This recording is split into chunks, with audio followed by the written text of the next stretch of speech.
అమరావతిపై YCP అధ్యక్షుడు Jaganmohan Reddy diversion politics చేస్తున్నారని మంత్రి అనకాని సత్యప్రసాద్ అన్నారు. ఇక ఏపీ అభివృద్ధిని చూసి ఓర్వలేకే జగన్ ఇష్టానుసారం మాట్లాడుతున్నారని మండిపడ్డారు. ఎవరెన్ని కుట్రలు చేసినా అమరావతి అభివృద్ధి ఆగదన్నారు. అంతర్జాతీయ నగరంగా అమరావతిని నిర్మిస్తున్నామని చెబుతున్న మంత్రి అనకాని సత్యప్రసాద్తో మా విజయవాడ ప్రతినిధి సుమా ఫేస్ టు ఫేస్. నిర్మాణ నేపథ్యంలోనే అభివృద్ధి పనులు ఎలా జరగబోతున్నాయి ఏంటన్నది ఈ రోజు అయితే మంత్రి అనగానే సత్యప్రసాద్ అయితే పర్యవేక్షించారు. సార్ ఎలా ఉండబోతుంది ఏంటి సార్ అసలు పర్యవేక్షించారు ఎప్పటిలోపు ఎమ్మెల్యే ఎమ్మెల్సీ బిల్డింగ్స్ కూడా అందుబాటులో తీసుకుని వస్తారు సార్? చాలా సంతోషంగా ఉంది. ఎందుకంటే ఆంధ్రప్రదేశ్ కళల రాజధాని అమరావతి అనేది కార్యాచరణ కాబోతా ఉంది. ఎప్పటి నుంచో 14-19లో ఏదైతే గౌరవ ముఖ్యమంత్రిగా చంద్రబాబు నాయుడు అప్పుడు కాంక్షించారో తెలుగు ప్రజల కళల రాజధాని ఉండాలనే లక్ష్యంతో ఒక రూపకల్పన చేశారు. దాన్ని 2019 తర్వాత గొడ్డలపాటి నాయకులు దాన్ని నిర్వీర్యం చేయడానికి ప్రయత్నం చేశారు. ఈ రోజు కూడా బురద వెళ్తా ఉన్నారు.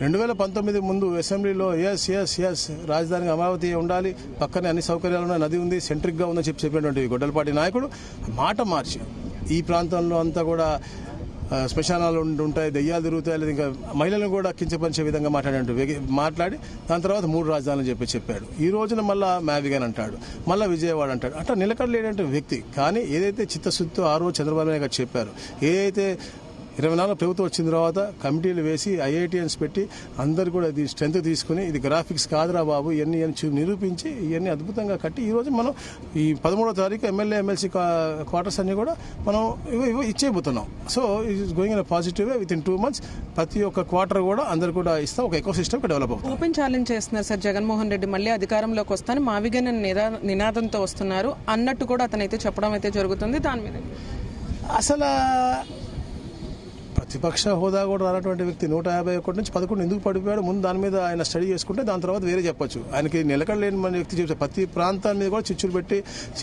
పెట్టుకుంటూ మాట్లాడే వ్యక్తి, అలాంటి వ్యక్తి గురించి మనం తక్కువ మాట్లాడుకునే బెటర్. Thank you. లోకేష్ కొని కూడా అసలుకైతే రాజీనామా చేయాలంటూ కూడా అయితే పెద్ద ఎత్తున అయితే వైసీపీ వాళ్ళు అయితే నిరసనలు వ్యక్తం చేస్తున్నారు, చేయాలంటూ కూడా డిమాండ్ చేస్తున్నారు. దాన్ని ఎందుకు చేయాలి అని అడుగుతారు. అందరూ కూడా చాలా క్లియర్గా అడుగుతారు, ఎందుకు చేయాలి, ఈ రాష్ట్రానికి మంచి చేసేందుకు చేయాలా, 16,000 పైచీలకు వాళ్ళకి ఉద్యోగాలు ఇచ్చేందుకు చేయాలా, స్కూల్ ఎడ్యుకేషన్లో రిఫార్మ్స్ తీసుకుందుకు చేయాలా, తల్లికి వందలు ఎంతమంది ఉంటే అంతమందికి ఇస్తుంది చేయాలా, స్టాన్ఫర్డ్లో పూర్తి చేసి అవన్నీ కూడా ఇక్కడ ఇంప్లిమెంట్ చేస్తున్నటువంటి గొప్ప వ్యక్తి గురించి మాట్లాడాలా, లేకపోతే పెట్టుబడులు పెద్ద ఎత్తున తీసుకొచ్చి ఈ రాష్ట్ర గ్రోత్కి పెద్ద ఎత్తున అండగా ఉన్నందుకు చేయాలా, లేకపోతే దేనికి చేయాలని అడుగుతాను. వాళ్ళకి విద్య గురించి మాట్లాడే అర్హత వాళ్ళకి లేదు, గొడ్డలి పార్టీ వాళ్ళకి, ప్లస్ లోకేష్ గారి గొప్ప వ్యక్తి గురించి మాట్లాడే స్థాయి కూడా వాళ్ళది కాదు. Thank you. పెద్ద ఎత్తున అయితే ఇక్కడైతే అవాకులు చవాకులు అయితే వైసీపీ ప్రభుత్వం అయితే చేస్తుంది. వారికి 11 సీట్లకైతే వాళ్ళ పరిమితమైన అధికార పరంగా కానీ లేని వాళ్ళు అభివృద్ధి దానిపైన మాట్లాడటం అది సబబు కాదు అంటూ కూడా అనగానే సత్యప్రసాద్ చెప్పడం అయితే నెలుగుతుంది. కెమెరామెన్ శ్రావంత్, సుమా ఉపేందర్, జీ తెలుగు న్యూస్, విజయవాడ.